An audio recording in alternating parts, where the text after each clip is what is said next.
मित्रों नमस्कार, स्वागत है आपका अपने प्रिय कार्यक्रम के अंतर्गत। मैं अनिल वत्स। कर्क राशि 1 नवंबर 2020। कर्क राशि जिसके स्वामी चंद्रमा जल तत्व प्रधान राशि है। ये पुनर्वसु, पुष्य और आश्लेषा नक्षत्रों के प्रभाव वाली राशि। पुनर्वसु का स्वामी गुरु एक चरण का प्रभाव है जिससे वायु वात रोग कुपित होता है। पुष्य नक्षत्र के 4 चरण हैं, इसके स्वामी शनि है, इससे पित्त रोग बढ़ने वाला होता है। इस राशि के अंतर आश्लेषा के 4 चरण हैं, इसके स्वामी बुध हैं जो कफ को ज्यादा उत्तेजित करेंगे, खास करके कर्क राशि वाले जातकों के लिए। गुरु जो कि इनको ज्ञान देता है, स्वाभिमान देता है, टीचिंग कोचिंग के क्षेत्र में बहुत अद्भुत होते हैं। पुष्य जिसके स्वामी शनि है, बहुत मेहनत करते हैं, थोड़े इमोशनल भावुक भी होते हैं, दिल को लगा लेते हैं कोई बात अगर नेगेटिव हो। और बुद्ध और वाक्पटु बहुत होते हैं, इनसे जीतना बड़ा मुश्किल है। ज्ञानी तो होते ही हैं और आसानी से गिव अप नहीं करते हैं। आइए देखते हैं कैसा प्रभाव रहने वाला है। बुध और सूर्य का तुला राशि में चतुर्थ भाव में, राहु केतु का पंचम और 11वें भाव में प्रभाव है। शुक्र नीच के 3रे भाव में है, शनि सप्तम भाव में और गुरु जो कि भाग्येश षष्ठीश भी हैं वो 6ठे भाव में है।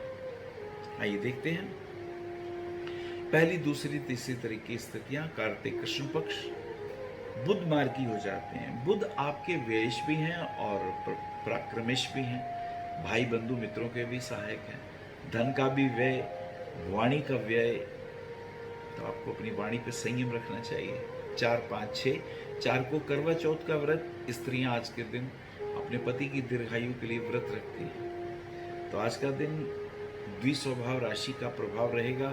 निर्णय नहीं ले पाएंगे किसी विषय पर तो आज 1-2 दिन टाल दीजिए, बाद में निर्णय लीजिए, ये ज़्यादा ठीक रहेगा।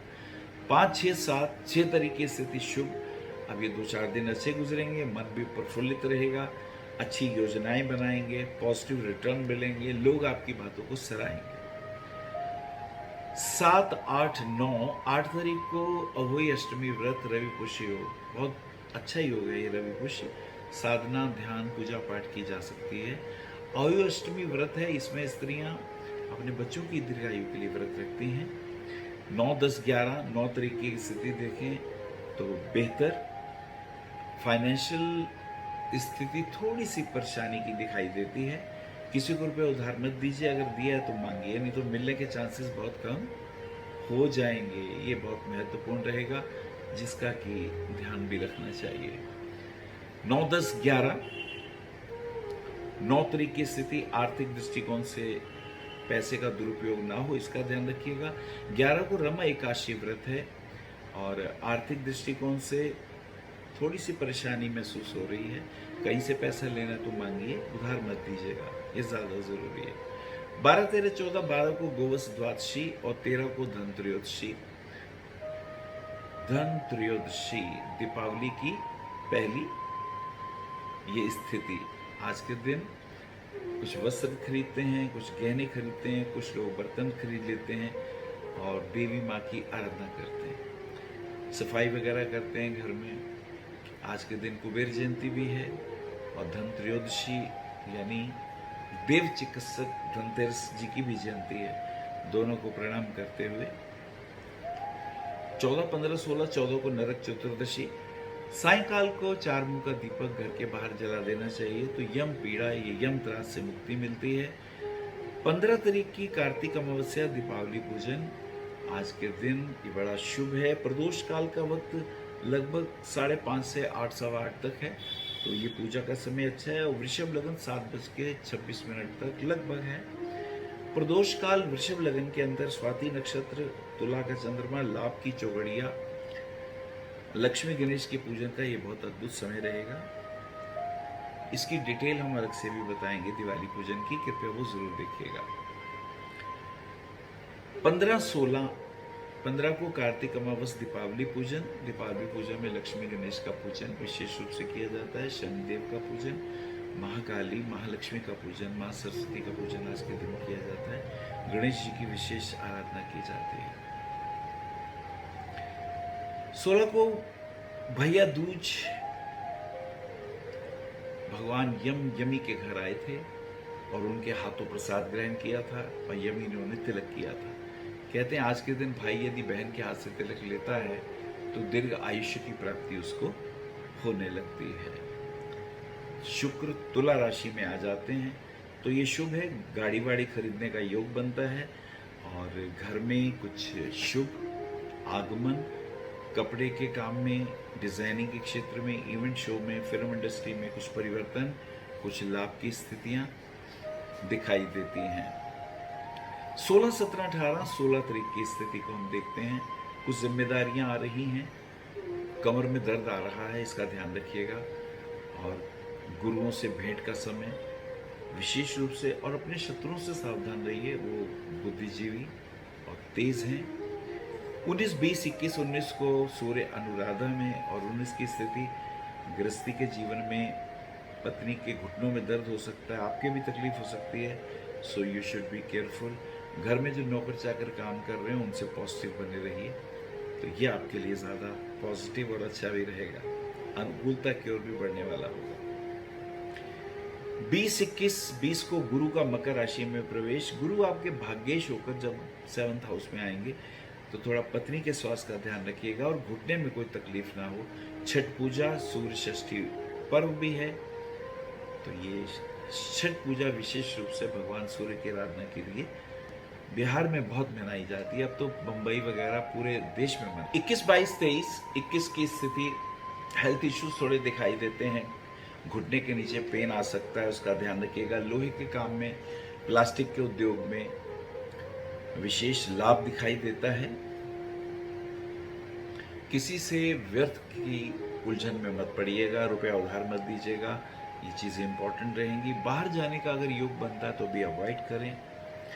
22, 23, 24 22 को गोपाष्टमी है। 23, 24 तारीख की स्थिति कुछ बेहतर, भाग्य अब थोड़ा साथ देगा, बिगड़े हुए काम थोड़े सुलझने लगेंगे, किसी का सहयोग भी, मित्र का सहयोग भी प्राप्त होगा, लेकिन फिर भी आप थोड़े चौकन्ने रहें, रुपया उधार बिल्कुल ना दें, नहीं तो पैसा फंस सकता है, ये ज़्यादा महत्वपूर्ण रहेगा। 25, 26, 27, 26 को हरि बोधनी एकादशी और 26 तारीख की स्थिति अच्छी, ऑफिस के कार्यों में मन लगेगा, बॉस के साथ पॉजिटिव विचारधारा बनेगी। कोई अपना घर इत्यादि खरीदने का अगर योग बनाएंगे तो उसमें लाभांश दिखाई देता है। 27, 28, 29, 27 को बुध का वृश्चिक राशि में प्रवेश। बुध का वृश्चिक राशि में प्रवेश का अर्थ ये हुआ अकस्मात धन प्राप्ति के योग बन सकते हैं। किसी से रुपया लेना हो तो डिमांड करिएगा, मांगिएगा, ये बड़ा अद्भुत योग है। इसका प्रभाव लगभग 1 महीने रहेगा, तो व्यापार में असाधारण धन प्राप्ति के योग का एक योग बना है, इसका ध्यान रखिएगा, इट्स वेरी इंपॉर्टेंट। 28, 29, 30, 28 को बैकुंठ चतुर्दशी है और इसी के साथ साथ सत्यनारायण का व्रत 29 तारीख को। भगवान सत्यनारायण का व्रत स्त्रियां नारायण जैसे पति की इच्छा से रखती हैं।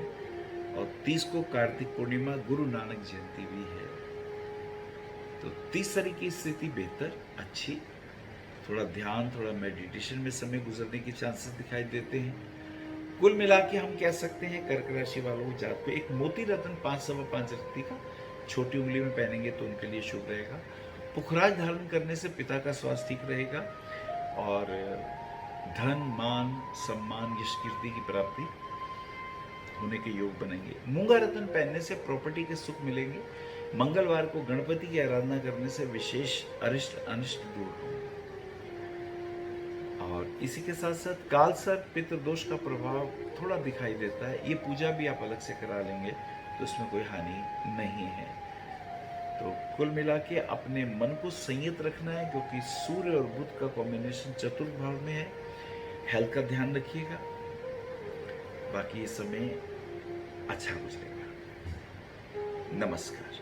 आप आचार्य श्री अनिल वत्स जी के आध्यात्मिक प्रवचन, ध्यान व ज्योतिष संबंधी मासिक राशि फल फेसबुक, यूट्यूब, www.astroanilvats.com पर भी देख सकते हैं। For appointment Bhavishya Kathan Monday to Saturday 11 AM to 6 PM, BE 279, street number 6, Harinagar, new Delhi 110064। Phone number 98917 39999, 98181 89993, 981 088 7002, 886 000 6030. Website www.bhavishyakathan.com. Acharya Anil Vats @gmail.com.